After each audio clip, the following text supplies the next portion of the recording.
Je vous propose une analyse pour un petit peu décortiquer cette fameuse lettre, parce que bon, elle est assez longue, je peux absolument comprendre le fait que vous ne vouliez pas la lire. Donc moi je l'ai lu, j'ai tiré les points les plus importants et les conclusions qui vont avec. Donc on va revenir sur les points importants, qu'est-ce que ça implique et qu'est-ce que ça cache comme message. Ici il affirme que on paye des impôts sur le revenu, parfois lourds, et que ces impôts sur le revenu contribueraient à réduire les inégalités. Mais à quel point en fait? À quel point ces impôts permettent de réduire des inégalités? Est-ce qu'on peut affirmer de cette manière aussi affirmative que ça réduit les inégalités, tout en tenant compte qu'on est le pays avec le taux de taxation le plus important au monde? Là, il va maintenant expliquer comment il interprète le mouvement des Gilets jaunes. Et il le dit en fait au travers de une grande inquiétude et un grand trouble qui ont gagné les esprits. Donc ce qu'il entend par là, en fait, c'est dire que, pour lui, les mouvements de protestation ne sont pas rationnels. Ils sont issus d'un trouble, d'une anomalie de l'esprit. C'est une façon, en fait, tout simplement, de priver le mouvement de toute légitimité. Donc ça, il l'annonce à travers cette phrase, je ne considère pas que vous êtes légitime. Là, il va condamner toute forme de violence contre ce qu'il appelle les élus du peuple, donc les maires, contre ce qu'il appelle les médias et les journalistes, donc France Télévisions, TF1, BFM, contre ce qu'il appelle les institutions et les fonctionnaires, donc les préfets ou les ministres. Et bien sûr, il y a un grand oubli, c'est les violences qui ont été commises contre les citoyens qui ont manifesté. C'est les violences qui ont été faites par les CRS, par les policiers, à coups de flashball, de grenades, de coups de matraque. Donc le message derrière est le suivant. Il condamne des violences, mais il condamne les violences contre les entités qui sont dans son camp. Et il dénie totalement toute forme de violence causée par ceux-là, par ces derniers, contre les Gilets jaunes. Maintenant, il va adresser le problème des maires, et il y a un mot qui a retenu mon attention. Je cite, « Les maires auront un rôle essentiel car ils sont vos élus et donc l'intermédiaire légitime de l'expression des citoyens. » Qu'est-ce que veut dire l'emploi du mot « vos » ? Parce qu'on peut le comprendre de deux manières. On peut le comprendre déjà comme une façon de valoriser que ce sont nos maires à nous, que c'est nous, les citoyens, une forme de valeur qui nous est accordée, une valorisation du fait que ce sont nos maires qu'on a élus, ou bien ça peut être tout simplement une erreur, une grosse erreur en tout cas, qui dirait en fait, qui sous-entendrait que ce sont vos maires, c'est vous qui les avez élus, c'est pas mon problème, je n'ai pas à répondre à eux, et ce sont les miettes que je vous accorde, parce que je ne me retrouve pas, je ne m'identifie pas auprès de ceux que vous avez directement élus. Ça serait quand même une erreur, et je trouve que ça reste ambigu de ce côté-là, parce que moi à sa place, j'aurais essayé vraiment un discours d'unité, et je me serais intégré dedans, j'aurais dit, car ils sont nos élus. Quand je parle d'embrigadement idéologique, quand je parle qu'il est sujet à une possession idéologique, c'est en partie dû à cause de cette obsession qu'il a avec l'Europe. Et quand il devrait mettre la priorité sur la nation, sur la France, lorsqu'il s'adresse aux citoyens dans cette lettre, on verra systématiquement ressortir avec la France le mot Europe.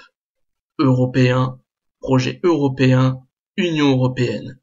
C'est quelque chose qui devrait mettre de côté le temps de la résolution de cette crise. Il devrait se concentrer uniquement sur la France. Et c'est quelque chose qui va ressortir de manière successive par la suite. Là, on y est, les grandes lignes sont en train de se dessiner. Donc là maintenant, il va annoncer les 4 grandes thématiques pour le débat qu'il a prévu. Vous m'avez bien entendu, les 4 grandes thématiques, pas une de plus. Il met déjà en place des limites pour le débat qu'il annonce. Et les sujets qu'il va donc aborder, c'est la fiscalité des dépenses publiques, l'organisation de l'État, la transition écologique, ça je vais y revenir, et la démocratie et la citoyenneté. il a déjà dessiné les contours, les limites pour ce qu'il veut comme grand débat, pour le grand débat qui lui conviendrait et qui l'arrangerait. C'est déjà un premier signe, et le pire va arriver par la suite. Après nous avoir déjà imposé une bonne grosse paire de menottes, il va à nouveau en rajouter une couche, en annonçant qu'il ne reviendra pas sur les mesures qu'il a prises auparavant. On parle de grand débat, mais tout de suite on est limité à 4 sujets, et on ne peut pas parler de ce qui s'est fait par le passé. C'est déjà un gros enfumage en perspective. Et pour ça, il avance que ce sont des mesures qui ont été votées, mais là, une fois de plus, votées par qui au juste? Votées par qui et dans quel intérêt? Ensuite, il dit que c'est aussi parce que les effets commencent à peine à arriver.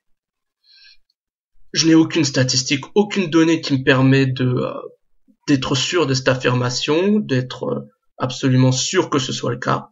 Pour l'instant, je n'ai rien. Et aussi, il dira que le Parlement évaluera la teneur de ces mesures et leurs effets. Mais qu'est-ce que le Parlement? Est-ce que le Parlement est légitime? Est-ce qu'il représente? Parce que c'est ça une des problématiques, c'est la représentativité au travers le Parlement. Donc là, c'est à nouveau une bonne petite paire de menottes qui vient nous mettre aux mains. Et il suit ça en fait avec une série de questions, avec une série de problématiques qu'il va mettre en avant. Y a-t-il trop d'échelons administratifs au niveau de collectivités locales? Faut-il renforcer la décentralisation et donner plus de pouvoir de décision et d'action au plus près des citoyens? Et ce que j'aurais tendance à dire par rapport à ça, c'est que ce sont des problématiques qu'il connaissait avant la crise. Ce ne sont pas des enseignements de la crise présente.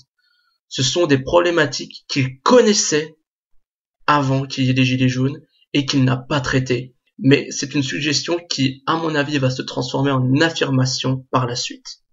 Un des sujets du grand débat, c'est l'écologie. Et là, il va en parler. Et quand je vous disais que j'allais revenir dessus, c'est parce qu'avec l'Europe, l'écologie est aussi un facteur d'embrigadement idéologique.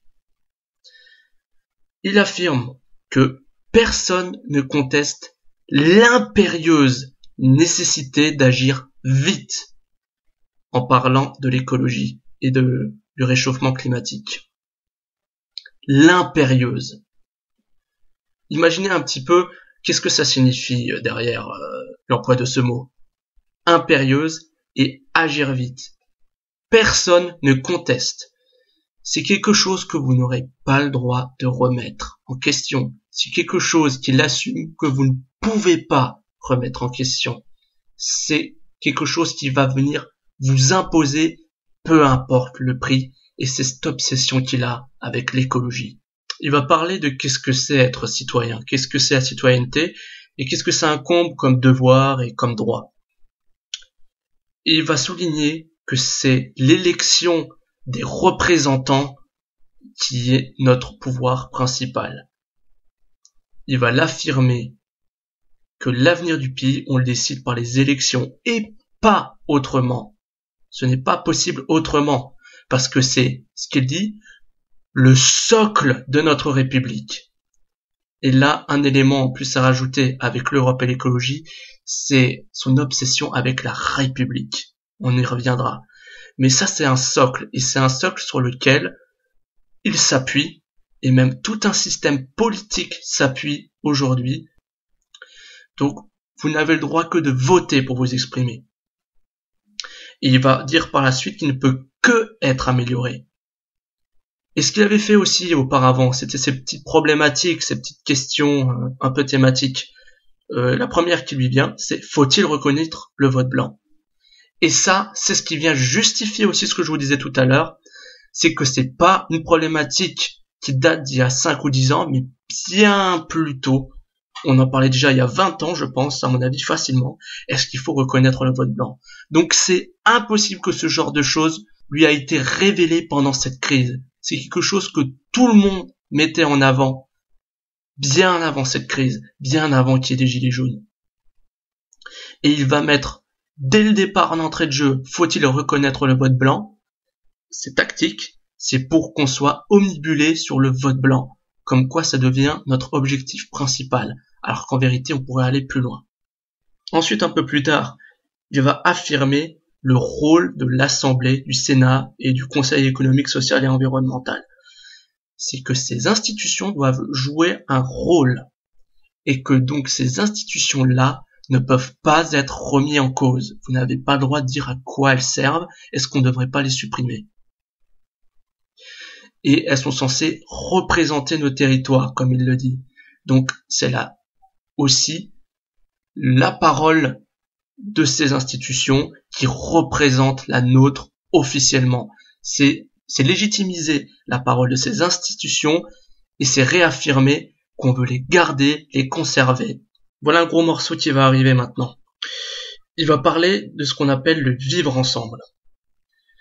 Et il va affirmer que c'est notre devoir d'accueillir les gens qui fuient la guerre et qu'on ne peut pas remettre en cause le droit d'asile. Personne ne remet en cause le droit d'asile. Personne. Mais ce qu'il essaye de faire dans une espèce de gymnastique de l'esprit, c'est que les personnes qui veulent par contre remettre en cause l'attitude des immigrants économiques du Sub-Sahara, du Maghreb, d'Orient et d'Extrême-Orient, ça, il va essayer de le mélanger en disant, d'accord, si vous n'êtes pas pour ces gens-là que nous faisons venir contre votre gré, et ben dans ce cas-là, ça veut dire que vous êtes contre le droit d'asile. Et je ne peux pas me permettre de remettre en cause cela. Donc en fait, ce n'est pas le droit d'asile qui ne veut pas remettre en cause, mais c'est l'immigration en général. Il va enchaîner ensuite en définissant qu'est-ce qu'est notre communauté, qu'elle est censée être ouverte, impliquant qu'elle ne l'est pas suffisamment aujourd'hui. Et il dit que c'est en faisant venir des gens qui sont nés ailleurs, qui ont fait le choix de la France, c'est comme ça que notre communauté s'est construite. Alors, est-ce qu'il a faux?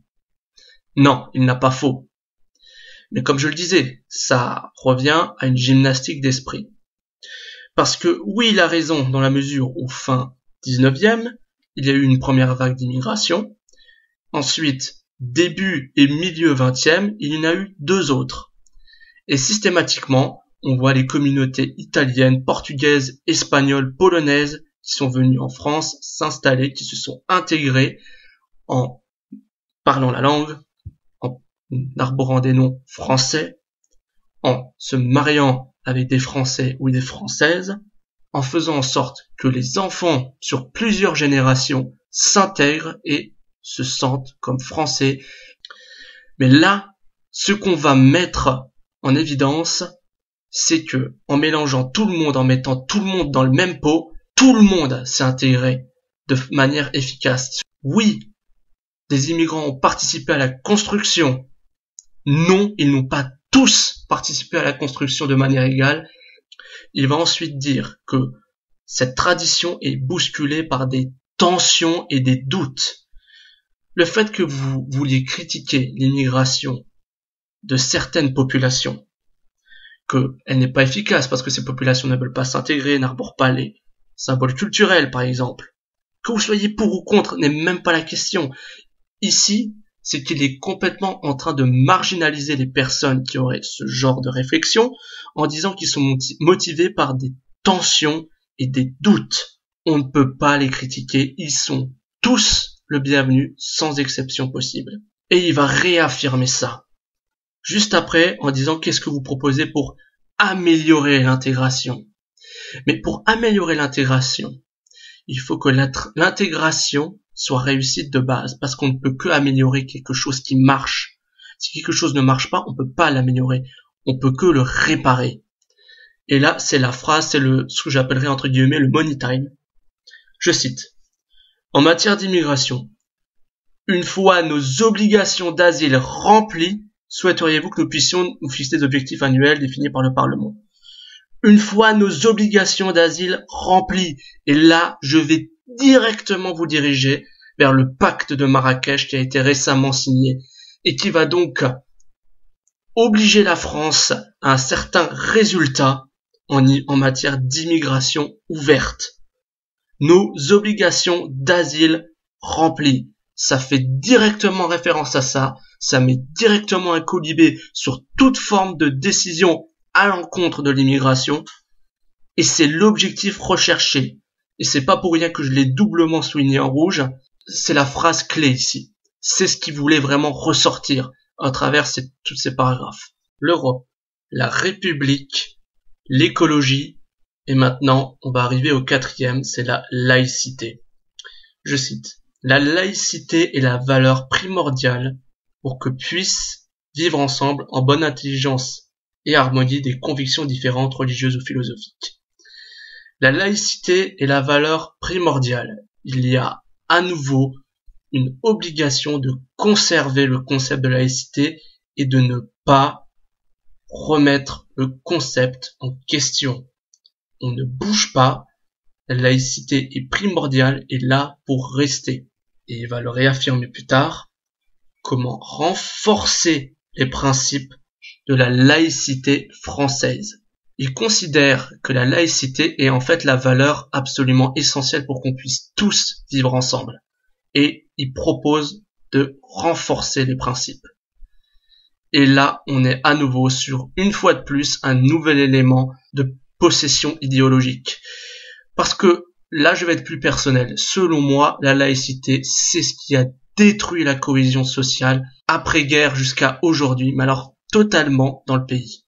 C'est ce qui a participé à la destruction, à l'individualisation de la société civile. Et je pense que la laïcité fut une des plus grosses erreurs. D'ailleurs, on va revenir vers la République. Valeur intangible de la République. Donc vous voyez, c'est lié. Laïcité et République. Ce sont deux concepts qui font partie de la même idéologie. L'un ne va pas sans l'autre. Et ces deux valeurs sont intangibles. On n'y touche pas. On n'y reparlera pas. On ne peut pas remettre ça en cause. Ça nous vaut une grosse paire de menottes. Une nouvelle, une autre. Et il va conclure en affirmant que le grand débat qu'il va proposer, ce n'est ni une élection, ni un référendum. Par là, ce qu'il dit, c'est que, écoutez, vous avez le droit de discuter. Vous avez le droit de discuter dans les cadres que je vous ai donnés, mais ça ne m'engage en rien. Je vais vous écouter, je vais prendre des décisions, mais à la fin, les décisions qui seront prises seront les miennes. Je cite, c'est votre expression personnelle, et ce n'est donc pas l'extension de votre volonté que je vais appliquer par la suite. Je demande l'expression de votre avis, mais ça ne m'engage pas à ce que je prenne votre avis en compte. Il va continuer. C'est, je crois, un grand pas en avant pour notre République que de consulter ainsi ses citoyens. Le concept de République est un concept tellement ambigu aujourd'hui. Qu'est-ce que ça veut dire encore aujourd'hui la République? Qu'est-ce que ça signifie pour les gens aujourd'hui? Je ne vois pour moi plus aucun sens en ce mot et en ce terme. Je n'en vois plus aucun sens. Tout ce que je vois, c'est une forme d'idéologie. Quand on me dit la République française, ça ne veut plus rien dire. Qu'est-ce que ça implique? Qu'est-ce que ça implique au juste? C'est une expression nébuleuse employée dans tous les sens maintenant depuis des années pour justifier un peu tout et n'importe quoi. C'est tellement nébuleux que ça sonne faux. L'insistance de tous les médias, de toutes les forces politiques et gouvernementales auprès de l'écologie, une obsession auprès de l'écologie que lui appuie dans cette lettre, c'est encore une fois quelque chose qui sonne faux, qui sonne tellement faux et qui n'est pas crédible. Il y a quelque chose, il y a une entourloupe. Et d'ailleurs, je vais le rappeler, l'écologie c'était quand même la raison invoquée pour augmenter le tarif du carburant et égaliser celui-là du diesel avec l'essence. Il se trouve qu'en vérité, ces augmentations ne reviennent pas à l'écologie. Donc il y a enfumage avec la justification de l'écologie et de la transition écologique. Je ne peux donc pas prendre sérieusement toutes ces discussions autour de l'écologie. Je ne peux pas prendre sérieusement ces discussions autour de la République, de la laïcité. Je ne peux pas prendre sérieusement l'Europe en général quand ça implique tellement d'ambiguïté. Ce n'est pas un grand débat ce qu'il nous propose là. Ce qu'il réaffirme dans cette lettre, c'est qu'il est décider une bonne fois pour toutes, et que peu importe l'ampleur de la crise et de ce qu'on va décider de faire, il ira jusqu'au bout. C'est une discussion de sourds. Comment cette histoire va se finir, moi je ne sais pas. J'ai ma théorie et moi tout ce que je pourrais dire à ce niveau-là, c'est que avant que les choses aillent mieux, il faudra d'abord qu'elles deviennent pires.